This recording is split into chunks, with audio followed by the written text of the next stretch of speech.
Glórias sejam dadas ao Senhor. Meus amados, o fim da violência, não só no Brasil, mas no mundo, só Deus para dar um basta. Os homens, nós mesmos que produzimos essa violência, não somos capazes de pôr fim a essa maldade, essa perversão que nós vemos. Não só isso, mas a imoralidade, a prostituição, tanta coisa, tantas mazelas que estão acontecendo no mundo. Agora, Deus tem um limite. Deus tem uma linha vermelha, e quando os homens ultrapassam essa linha vermelha, ele age, ele vem com providência e com firmeza. É o que nós vamos ver nesse estudo. Jesus diz o seguinte: olha, como aconteceu nos tempos de Noé, como aconteceu, assim virá o Filho do Homem. Porque ele vem de forma repentina. Mateus 24, versículo 36. Porém, daquele dia e hora, ninguém sabe, nem os anjos dos céus, nem o Filho, mas unicamente meu Pai. E como foi nos dias de Noé, assim será a vinda do Filho do Homem. Porquanto, assim como nos dias anteriores ao dilúvio, comiam, bebiam, casavam e davam-se em casamento, até o dia em que Noé entrou na arca. E não o perceberam, até que veio o dilúvio e os levou a todos. Assim será também a vinda do Filho do Homem. Então, meus amados, o fim de todas as coisas, o tão decantado, tão publicado e divulgado fim do mundo não vai se dar num dia. Primeiro vem o Senhor Jesus buscar a sua igreja, como está em João 14, 3. João 14, 3, ele disse: e quando eu for e vos preparar lugar, a noiva, a igreja está sendo preparada, voltarei outra vez, para que onde eu estiver, estejais vós também. Ele está preparando a sua igreja, e no penúltimo versículo da Bíblia, lá em Apocalipse, ele diz: certamente cedo venho. Se Jesus há 2000 anos disse que viria cedo, viria logo, então Jesus não tardará. A igreja só tem que dizer: Maranata, vem Senhor Jesus. E a Bíblia encerra exatamente com essa oração: Maranata, vem Senhor Jesus, porque somente Ele pode dar um basta nisso aqui. Não somos nós que vamos dar um basta. Por isso, meus amados, e o fim do mundo não vai se dar num dia. Tem uma seita aí, todos conhecem, que já tentou adivinhar o fim do mundo, 1914, 1918, 1920, 1925, 1975, e não acertou. E continua querendo adivinhar, como se o mundo fosse se acabar num dia. Não é num dia não. Existe uma cronologia para o fim de todas as coisas. Mas vamos aqui, eu vou ler aqui e comentar esse estudo que eu fiz há 11 anos, que tem um título: A Tolerância Zero de Deus. Há uma linha divisória entre a longanimidade de Deus e a sua justiça, entre a sua paciência e a sua ação ajuizadora, entre o seu esperar e o seu agir. Pelos exemplos da Bíblia, sabemos que a tolerância de Deus é igual a zero para quem ultrapassa a linha vermelha. Vemos isso no anúncio do dilúvio a Noé. Aspas: o fim de toda a carne é vindo perante a minha face, porque a terra está cheia de violência. E eis que eu os desfarei com a terra. Gênesis 6, versículo 13. Ele está dizendo: chegou o meu limite, chegou o meu tempo, acabou a brincadeira. Quando a balança de Deus indicou um peso intolerável e irreversível de iniquidades, entrou em ação a sua justiça. Aspas: pesado foste na balança e foste achado em falta. Com estas palavras, Deus selou o destino de Belsazar, o rei que profanou os utensílios da casa de Deus.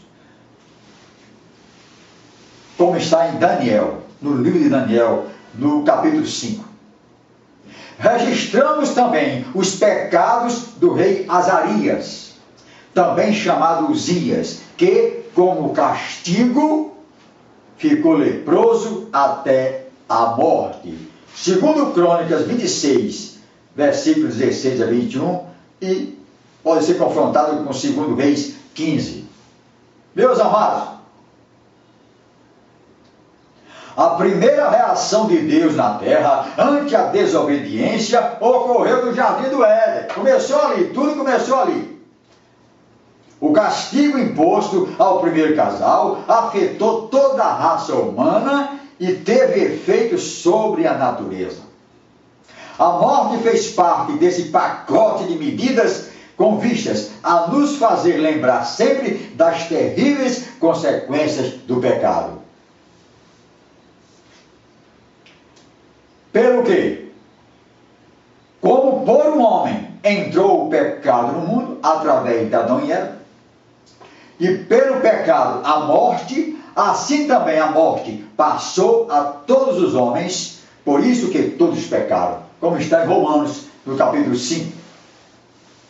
No céu, o castigo não foi menos severo, pois está escrito, Deus não poupou os anjos que pecaram, havendo-os lançado no inferno, entregues às cadeias de escuridão, e reservados para o juízo. Segundo Pedro 2, versículo 4. Nem os anjos. Quando Deus vem com juízo, bota para quebrar mesmo. E vai acontecer. Dilúvio, Sodoma e Gomorra, a iniquidade, a maldade, a perversão sexual estava no limite, chegou no limite de Deus. Então veio o castigo de Deus.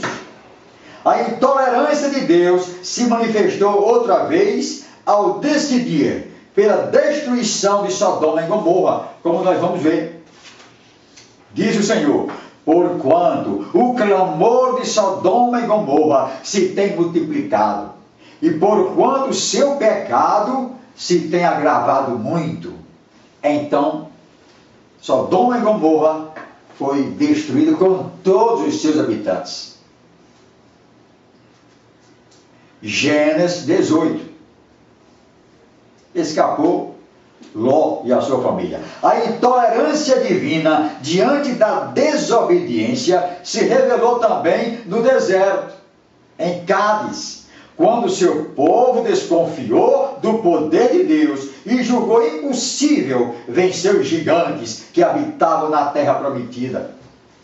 A sentença veio sem meias palavras, aspas, até quando sofrerei esta má congregação que murmura contra mim? Neste deserto cairão vossos cadáveres, como também todos os que de vós foram contados no recenseamento de 28 anos para cima e que murmuravam contra mim, salvo Caleb, filho de Jefoné, e Josué, filho de Num. Números 14. A palavra foi fielmente cumprida. Fielmente cumprida.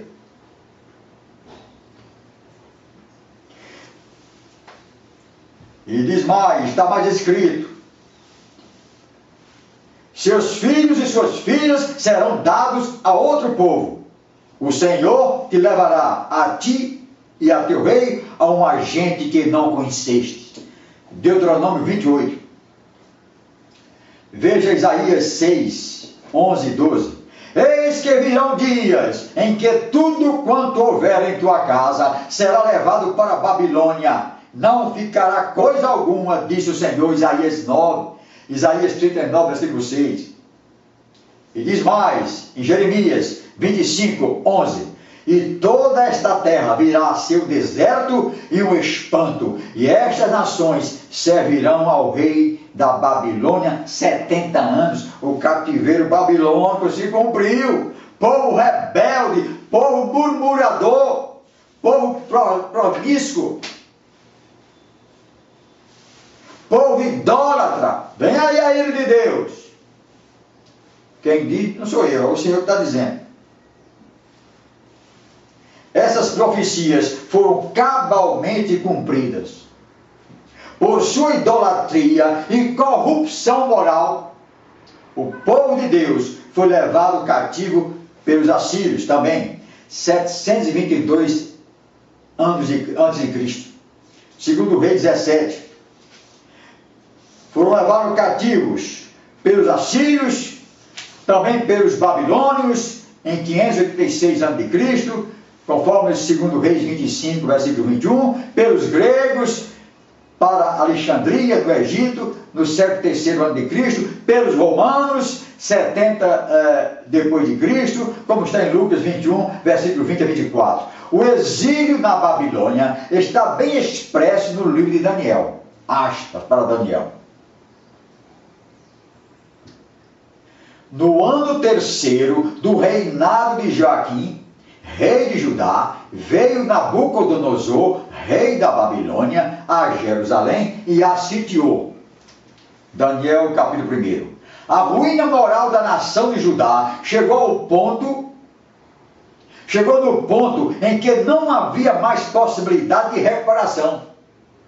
A nação ultrapassou a linha vermelha a partir da qual ficou sujeita ao julgamento divino. Eu não sei, na situação atual, se nós, os terrenos, os habitantes da terra, se os ímpios já ultrapassaram a linha vermelha. Certamente que não, ainda falta um pouquinho. Ainda tem tempo, ainda tem muito tempo, talvez, para se reconciliar e para que possa atender e ser obediente à vontade de Deus. O cativeiro dos judeus é um exemplo de que Deus não tolera por tempo indefinido o estado pecaminoso do seu povo.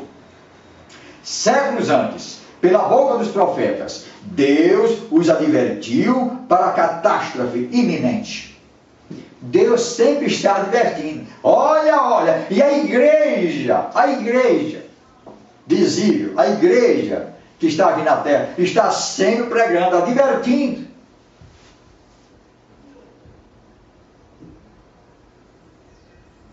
Na descrição das dores, por que passaria Jerusalém, Jeremias diz o seguinte: far-vos-ei comer as carnes de seus filhos e as carnes de suas filhas, e cada um comerá a carne do seu próximo.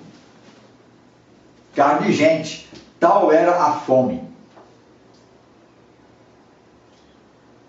No cerco e na angústia em que os apertarão os inimigos e os que buscam tirar-lhes a vida. Jeremias 19, versículo 9. Também Ezequiel diz: esta é Jerusalém, que se rebelou contra os meus juízos. Deus falando através do profeta. E não andou nos meus preceitos. Executarei juízos no meio de ti. Os pais comerão a seus filhos, os filhos comerão a seus pais, e espalharei todo o remanescente a todos os ventos, por todos os cantos da terra. Ezequiel 5. E se cumpriu e espalhou mesmo. As profecias davam conta de que haveria atos de canibalismo em Jerusalém. Tamanha seria a falta de alimentos. A fome seria de tal ordem que o povo comeria a sola dos sapatos, e as mulheres devorariam seus próprios filhos. Naquele tempo, ninguém deu muito crédito a essas advertências. O povo continuou deitando e rolando em seus carnavais, orgias e idolatrias. Deus cumpre fielmente a sua palavra. O profeta Jeremias foi o único escritor conhecido do Antigo Testamento que testemunhou em primeira mão a tragédia que se abateu sobre Jerusalém 586 anos antes de Cristo. Ele escreveu: mais felizes foram as vítimas da espada do que as vítimas da fome. Mais felizes foram as vítimas da espada do que as vítimas da fome, porque estas se definham atingidas mortalmente pela falta do produto dos campos, falta de alimento. as mãos das mulheres, outrora compassivas, cozeram seus próprios filhos. Estes lhe serviram de alimento na destruição da filha do meu povo. Deu o Senhor cumprimento à sua indignação, derramou ardor na sua ira. Não creram os reis da terra, nem todos os moradores do mundo, que entrasse o adversário e o inimigo pelas portas de Jerusalém. Como está em Lamentações 4, versículos 9 a 12. Mesma coisa aconteceu nos tempos de Noé. Ninguém acreditou na pregação de Noé. Olha, você escute, porque o fim virá. Ninguém acreditou, um velho gagá que estava dizendo besteira. Então veio o dilúvio. E hoje a igreja diverte, a igreja prega, a igreja está sempre dizendo, olha, cuidado, saiam da sua corrupçãozinha, do seu adultério, da sua mentira, da sua ganância, larga isso, porque o fim poderá acontecer a qualquer momento. Ninguém dá muita importância, muitos não dão muita importância a isso. Passados cerca de 500 anos das lágrimas de Jeremias sobre Jerusalém e do cativeiro babilônico, Jesus também chorou sobre a cidade. Um choro que foi mais lamento, pranto, soluço e clamor de quem soube com bastante antecedência o que iria acontecer. Jesus profetizou: Jerusalém, Jerusalém, que matas os profetas e apedrejas os que te são enviados.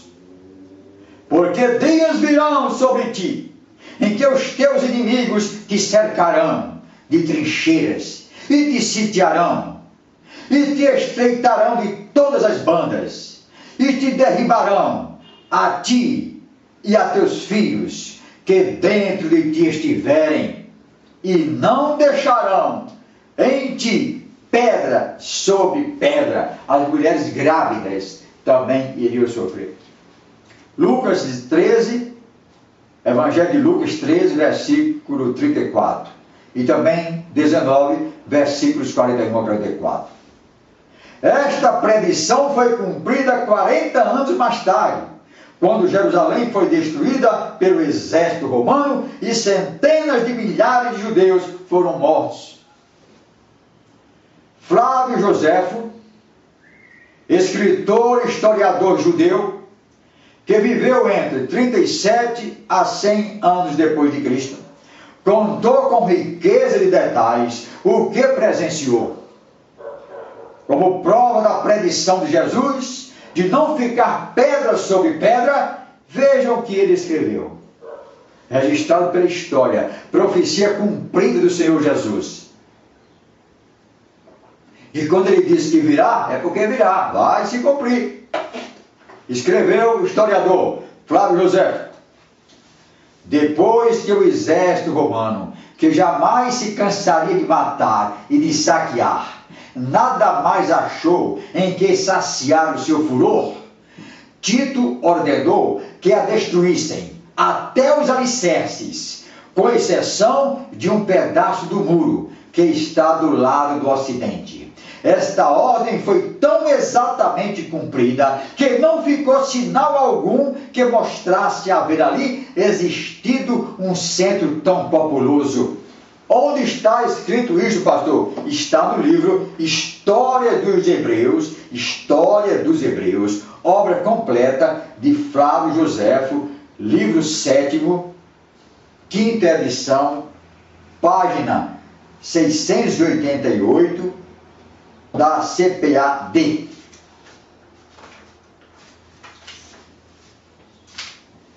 Quanto à extrema falta de alimentos em Jerusalém, sitiada por 134 dias, o historiador José relata: enquanto tudo isso se passava em redor do templo, a fome e a carestia faziam tal devastação na cidade que o número dos que ela destruía era impossível de se conhecer.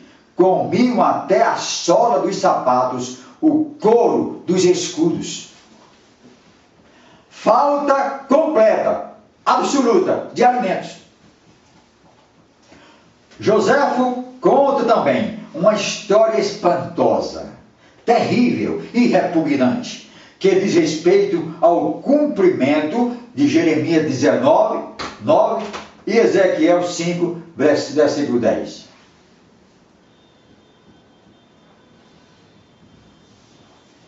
Uma mulher chamada Maria, filha de Eleazar, muito rica, tinha vindo com algumas outras à aldeia de Batechor, isto é, casa de Sop, refugiar-se em Jerusalém, e lá se viu cercada. Aqueles tiranos, cuja crueldade martirizava os habitantes, não se contentaram em lhe arrebatar tudo que ela tinha levado de mais precioso. Tomaram-lhe ainda por diversas vezes o que ela havia escondido para seu alimento. A dor de se ver tratada daquela maneira lançou-a em tal desespero, que depois de ter feito 1000 imprecações contra eles, usou de palavras ofensivas, procurando irritá-los, a fim de que a matassem. Mas nenhum só daqueles tigres, por vingança de tantas injúrias ou por compaixão, lhe quis usar dessa graça. A fome que a devorava, e ainda mais o fogo que a cólera tinha acendido no seu coração, inspiraram-lhe uma resolução que causou horror à mesma natureza. Ela arrancou o filho do próprio seio e disse-lhe: criança infeliz, da qual nunca se poderá chorar, assaz a desgraça de ter nascido durante esta guerra. Para que te haveria de conservar a vida? Para ser talvez escrava dos romanos? Depois de ter assim falado, ela matou o filho, cozeu, comeu uma parte e escondeu a outra. Aqueles ímpios, que só viviam de rapina, entraram em seguida naquela casa. Tendo sentido o cheiro daquela iguaria inominável, ameaçaram matá-la, se ela não lhes mostrasse o que tinha preparado para comer. Era o filho que ela matou, cozinhou e estava comendo.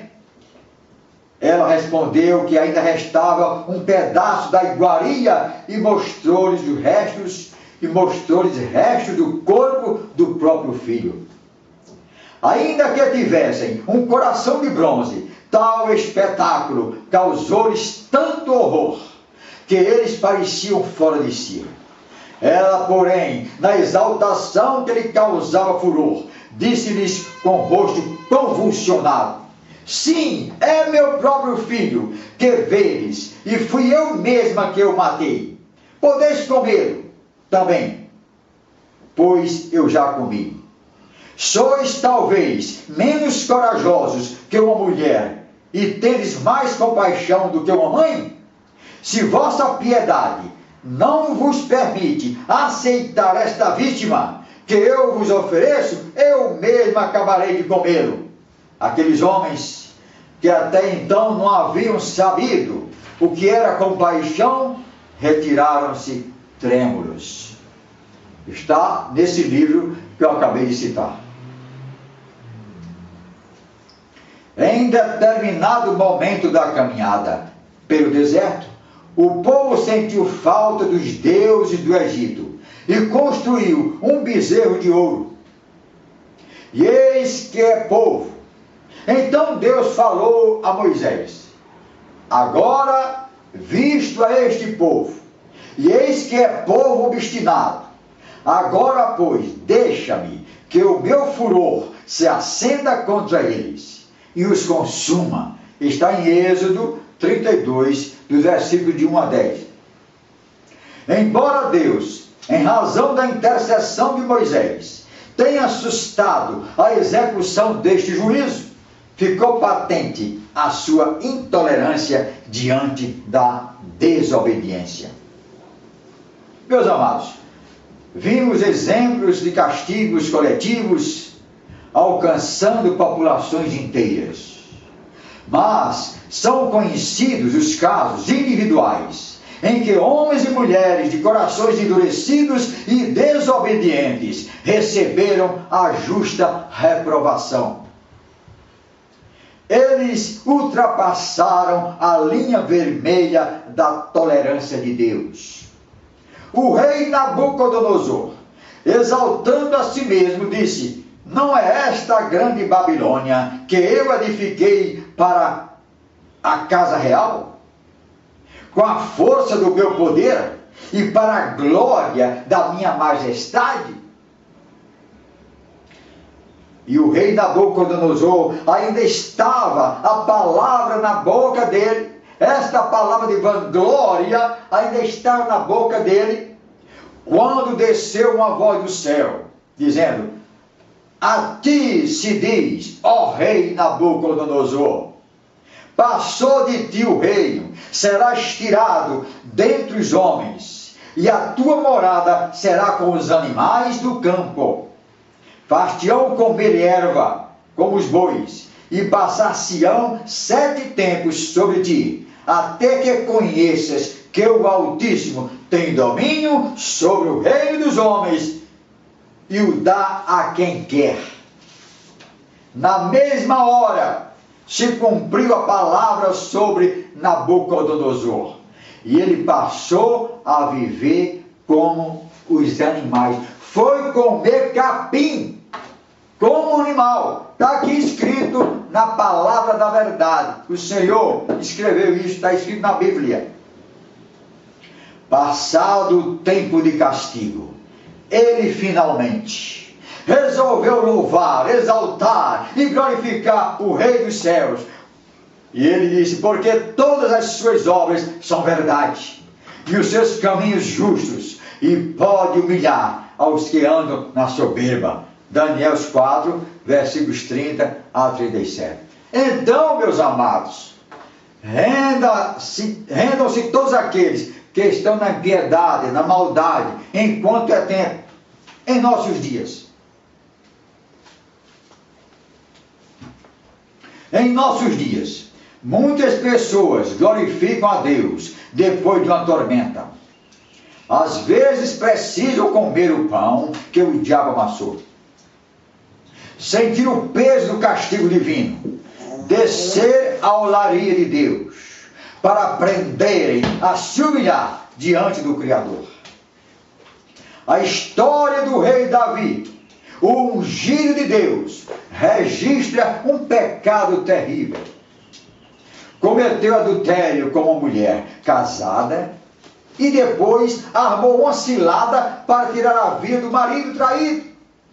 Ele cometeu o terrível pecado do adultério e mandou matar o marido, que era soldado dele. Mandou matar o marido traído. Embora Davi tenha posteriormente demonstrado sincero arrependimento, como está no Salmo 51, Deus não o deixou por menos. E Deus diz: por que desprezaste a palavra do Senhor, fazendo o mal diante dos meus olhos? Por que fizeste isso, Davi? A Urias, o heteu, mataste a espada, e a sua mulher tomaste a sua mulher por sua mulher.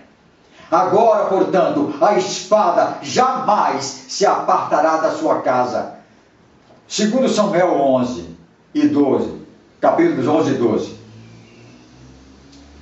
A espada de Deus veio em forma de violência, conflito e homicídio. Morreu a criança nascida desse ato ilícito. Houve homicídio entre os seus filhos.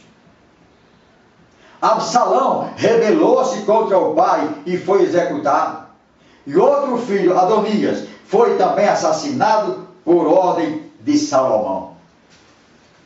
Tudo isso em decorrência da desobediência de Davi, o rei Davi, ungido pelo Senhor. O pecado de Davi nos leva a refletir sobre a promiscuidade sexual dos dias atuais. Quantos adultérios são praticados por dia só no Brasil? Quantas famílias vivem em intermináveis angústias, traumas, ódio, desespero, demandas judiciais, só porque os cônjuges não souberam manter o leito conjugal sem mácula? Quantos filhos sofrendo não mais receberem, quantos filhos sofrendo por não mais receberem o carinho e a proteção dos seus pais, porque o marido traidor partiu para mais uma aventura. O ciumento, invejoso e rebelde rei Saul pagou um preço alto por sua desobediência. Diz a palavra: rebelião é como pecado de feitiçaria, e o porfiar é como iniquidade e idolatria. Porquanto tu rejeitaste a palavra do Senhor, ele também te rejeitou a ti, para que não sejas rei. Palavra do Senhor, castigo que ele recebeu, rei Saul, do Senhor. O Espírito de Deus se retirou de Saul, e o assombrava um espírito mau da parte do Senhor. 1 Samuel 15, versículo 23 e 16, versículo 14. A Bíblia registra o arrependimento de Saul. Todavia, num gesto de desespero, porque Deus não falava mais com ele, consultou uma feiticeira. A sua situação piorou. E diz a Bíblia: assim morreu Saul por causa da sua transgressão, com que transgrediu contra o Senhor, por causa da palavra do Senhor, a qual não havia guardado, e também porque buscou a adivinhadora para a consultar, e não buscou o Senhor, pelo que o matou e transferiu o reino de Davi, filho de Jessé. Pelo que o matou o Senhor e transferiu o seu reino a Davi, filho de Jessé. 1 Crônicas 10, versículos 13 e 14. Quantos e quantos, em vez de consultar o Senhor, em vez de consultar a palavra do Senhor, vão para os centros, vão consultar demônios, vão consultar espíritos enganadores, porque não confiam no seu Deus. Se desviam. Quantos milhões que vão procurar resolver seus problemas em outros lugares, resolver seu problema com outros intermediadores, resolver seus problemas através do feitiço. Mais uma reflexão se faz necessária. Um número muito grande de pessoas, dentre as quais muitas que se dizem cristãs, e eu vou repetir o que eu estava falando, comentando, consulta os adivinhadores. Começa com o horóscopo. O que é que diz o horóscopo? Aí o que o horóscopo dizer? Eu sou caranguejo, eu sou não sei o que, eu sou Júpiter, eu sou marciano, e vão agindo de acordo com o que dizem esses adivinhadores. Então, muitas pessoas que se dizem cristãos consultam adivinhadores, sejam cartomantes, manipuladores de búzios ou canalizadores. Vimos que tal prática é considerada por Deus como rebeldia. Veja, não haja no meio de ti quem faça passar pelo fogo o filho ou a filha, nem adivinhador, nem prognosticador, nem agoureiro, nem feiticeiro, nem encantador, nem necromante, nem mágico, nem quem consulte os mortos. O Senhor abomina todo aquele que faz essas coisas. Deuteronômio 18, versículo 10 a 12.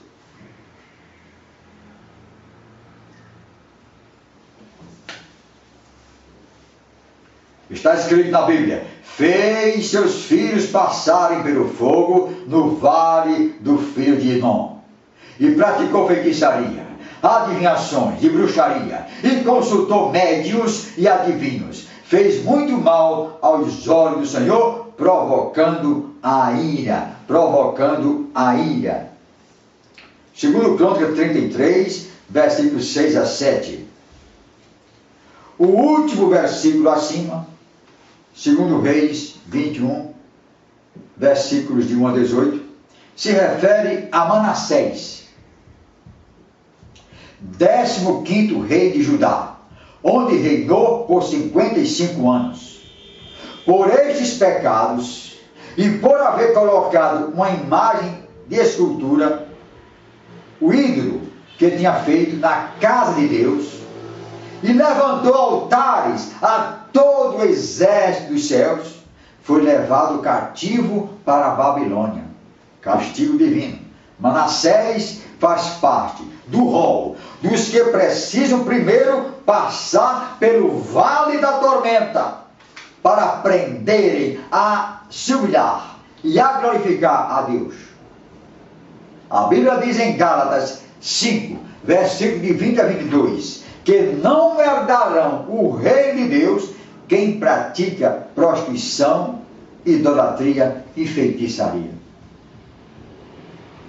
Diz a Bíblia: quando vos disserem, consultai os que têm espíritos familiares e os adivinhos, que chiureiam e murmuram entre dentes, não recorrerá um povo a seu Deus? Não recorrerá um povo a seu Deus a favor dos vivos?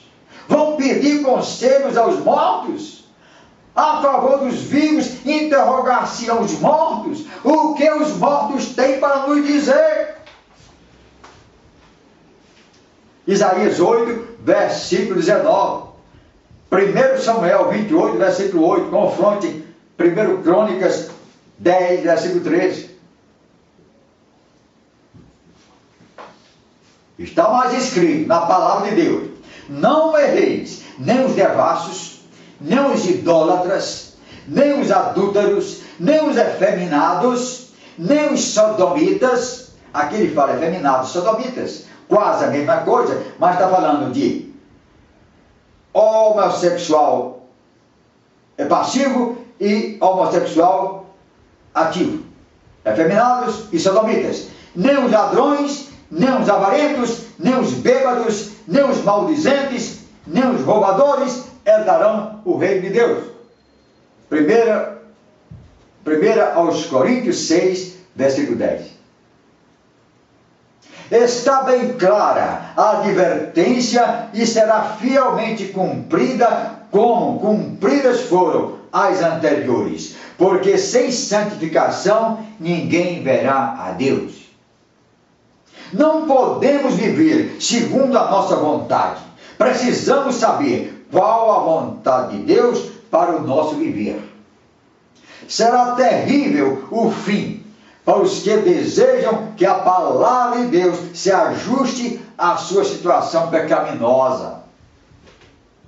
Ora, nós é que devemos nos ajustar ao padrão da palavra de Deus, e não o contrário. Sei que tais advertências estão ficando cada vez mais raras em nossos púlpitos. Parece haver um conformismo diante da situação degradante do mundo, com o aumento do ocultismo, da feitiçaria e do culto a Satanás. O tempo reservado à palavra tende a diminuir.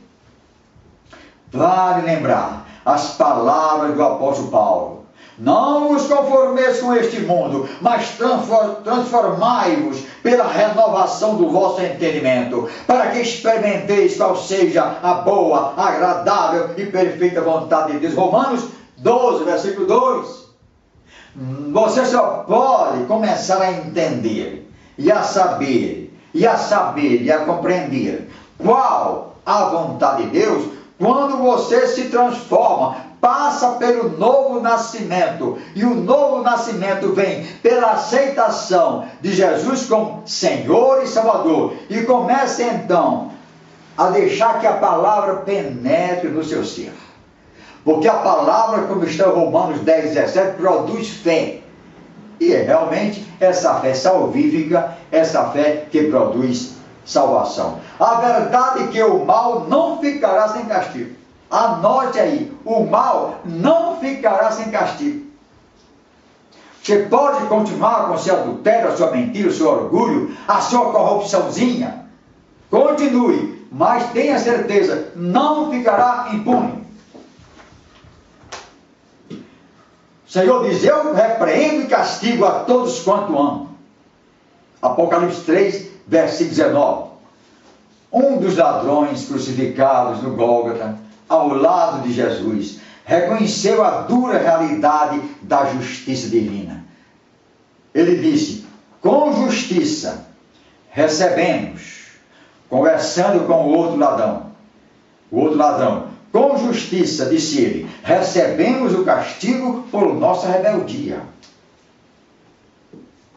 Lucas 23, versículo 41.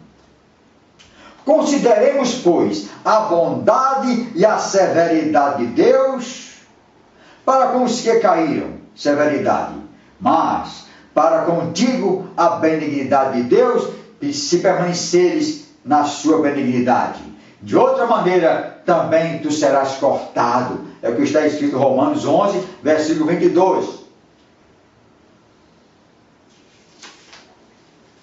Consideramos, pois, a bondade e a severidade de Deus, que é esta, para com os que caíram, severidade, mas para contigo a benignidade de Deus, se permaneceres na sua benignidade.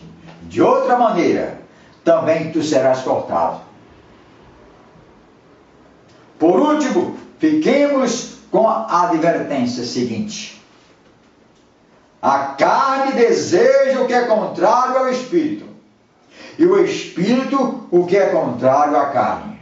As obras da carne são conhecidas: prostituição, impureza, lascívia, idolatria, feitiçarias, inimizades, porfias, ciúmes, iras, pelejas, dissensões, facções, invejas, bebedices, orgias e coisas semelhantes a estas, acerca das quais vos declaro, como já antes vos preveni, que os que cometem tais coisas não herdarão o reino de Deus. Gálatas 5, versículos 17 a 21. E a advertência vem aqui do Senhor. Lembra-te de onde caíste. Arrepende-te e pratica as primeiras obras. Se não te arrependeres, brevemente virei a ti e removerei do seu lugar o teu candeeiro, se não te arrependeres. Apocalipse 2, versículo 5.